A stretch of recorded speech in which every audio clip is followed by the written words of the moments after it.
Bonjour tout le monde, mon nom est Julien Brault, cofondateur de Art Bacon. Ce matin, je vais vous parler des institutions que vous aimez le plus, les banques. Je pense que tout le monde a affaire à une banque ou à une caisse de jardin dans sa vie. Et au Canada, c'est des institutions qui sont relativement solides, donc il y a une concentration du marché, là, des marchés financiers, des services financiers dans les mains des cinq plus grandes banques au Canada. Aux États-Unis, il y a plus que 5000 banques au Canada. Il y en a à peu près, je pense, une quarantaine qui ont des chartes et il y en a à peu près une dizaine là, qui se partagent pratiquement 99% du marché et 5 qui se partagent la majorité du marché. Ce matin, je vais vous parler de 3 titres en particulier, CIBC, Banque Laurentienne et TD, qui ont annoncé des résultats décevants. Mais ça reste quand même des entreprises qui sont très profitables, qui ont traversé la crise de 2008, oui, en perdant quelques plumes, mais qui sont restés profitables dans la crise. Je dirais pas que c'est des investissements qui sont à l'épreuve des crises. Au contraire, les services financiers sont relativement cycliques, donc il faut s'attendre à ce qu'il y ait des variations si les choses vont mal. Il ne faut pas dire qu'il n'y a rien d'impossible dans la vie, mais des faillites de banques canadiennes, c'est difficile à l'imaginer dans le monde dans lequel on vit. Premièrement, je vais parler de Toronto Dominion. Toronto Dominion qui n'a pas rencontré les cibles des analystes. Donc, il y avait une déception des marchés. Le titre a chuté légèrement. C'est quand même une entreprise, c'est ça, qui a un ratio court-bénéfice aujourd'hui, justement dû à la chute du titre. Donc, quand la valeur du prix chute, son ratio court-bénéfice souvent va diminuer parce que l'entreprise fait autant de profit. Relativement pas cher. Toronto Dominion, le consensus des analystes s'est renforcé, ce qui est un peu moins bien qu'un acheté, mais qui est mieux qu'un neutre ou un conservé. Les analystes disent, dans le fond, en moyenne, c'est intéressant. Le titre qui a varié entre 65 $ et 80 $ au courant de la dernière année est à 77.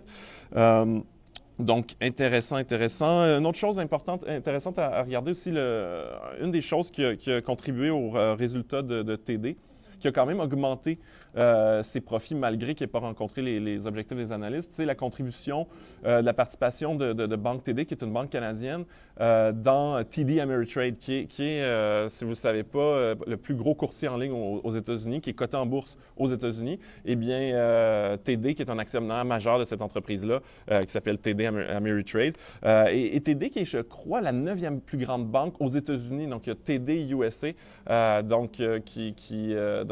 TD qui a probablement le plus gros exposure, en français on dirait la plus grande exposition, on pourrait dire, au marché américain dans le secteur du bancaire de détail. C'est sûr que la division américaine de TD pourrait être plus affectée dans une crise à cause de toute la compétition aux États-Unis, mais c'est quand même une belle entreprise qui n'est pas si chère que ça en ce moment. Allons voir CIBC. CIBC aussi, qui a déçu un peu. CIBC. Comment on trouve CIBC? SIBC.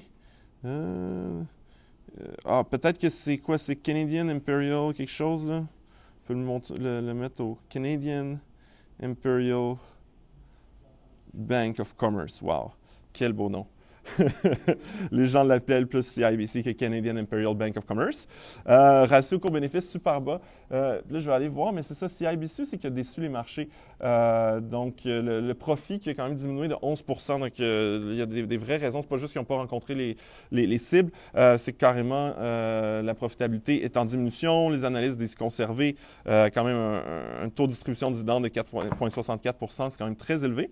Ratio court-bénéfice de 9,85, c'est quand même très bas. Puis CIBC, qui est quand même une des grandes 5 banques au Canada. J'ai l'impression que ça devient intéressant. Autant des fois, ils étaient trop chers. Là. Ils vont moins bien, mais justement, est-ce que... Puis là, je suis pas en train de faire une recommandation. Je peux faire mes...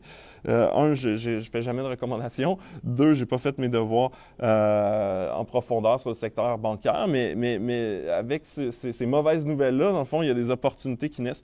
CIBC, ou le Canadian Imperial Imperial Bank, qui est quand même intéressante, qui est une banque qui est très canadienne. Je ne crois pas qu'elle ait des opérations significatives à l'extérieur du Canada. Donc, belle institution quand même. La dernière qu'on va aller voir, c'est une des plus petites banques de détail au Canada, la Banque Laurentienne, qui ne fait pas partie du tout donc Laurentian Bank of Canada en anglais, qui ne fait pas partie du tout des grandes banques canadiennes, surtout présentes au Québec. Banque Laurentienne qui a des activités de courtage relativement limitées, donc ils font, ils ont des courtiers de plein exercice pour les gens, mais surtout ils vont faire des achats d'obligations, donc il y a des petites activités de courtage, font beaucoup de prêts commerciaux. Au Canada anglais, sont surtout connus comme B2B Bank. Ils font exclusivement des services bancaires pour les petites entreprises. Et l'entreprise qui va pas trop bien, là, dans les derniers jours, ils ont annoncé leurs résultats. C'était décevant. Ils ont annoncé 310 mises à pied. Mais il y a quand même un truc intéressant où ils ont l'intention, en fait, d'arrêter les services bancaires dans la succursale pour ne faire que du service et du conseil et de faire une espèce de virage numérique. Moi, j'ai l'impression que ça tarde à venir, mais ça semble un bon plan. Et dans mesure où avoir des succursales n'est plus important en 2019, une petite banque comme la Banque Laurentienne, s'ils sont vraiment capables de prendre le virage numérique, je pense qu'il y a une opportunité. Ensuite, ça reste à voir. Mais selon moi, c'est risqué aussi. Beaucoup de gens disent que la seule raison pour laquelle la Banque Laurentienne n'a pas été achetée par une plus grande institution financière, c'est parce qu'il y a un syndicat. Je pense que c'est une des seules banques à charte au Canada syndiquée. Ils sont en train de renégocier, ils ne s'entendent pas avec leurs employés qui, je pense, puis là, je ne connais pas exactement la nature du différend, mais ils n'ont pas réussi à signer de nouvelles conventions collective. Donc, il y a plein de nuages sombres sur la tête de la Banque Laurentienne, mais vraiment pas cher. 6 de dividendes, un ratio court-bénéfice de 8. Donc, c'est sûr qu'on ne paye pas cher, mais on prend plus de risques avec la Banque Laurentienne. Donc, c'est à peu près ce que je voulais dire sur les titres ce matin. En terminant, je vous invite tous à télécharger Arbekin sur Google Play si vous avez Android, sur l'App Store si vous avez un iPhone. Ça vous permet de connecter tous vos comptes d'investissement, donc que ce soit chez TD Investissement Direct ou CIBC Edge ou Pro Investisseur, je pense en français, ou encore même Banque Laurentienne, un courtier en ligne aussi auquel on s'intègre. Donc, vous connectez tous vos comptes d'investissement. Ensuite, vous pouvez cliquer sur chacun de vos titres pour en apprendre plus. On analyse votre portefeuille en fonction de 10 critères, puis on vous aide à trouver des titres comme je vous l'ai montré ce matin. Donc, je vous invite à le télécharger maintenant. Puis en plus, il y a un 14 jours d'essai gratuit. Sur ça, si vous n'avez pas de compte de courtage, je vous invite à aller sur arbekin.ca/Desjardins.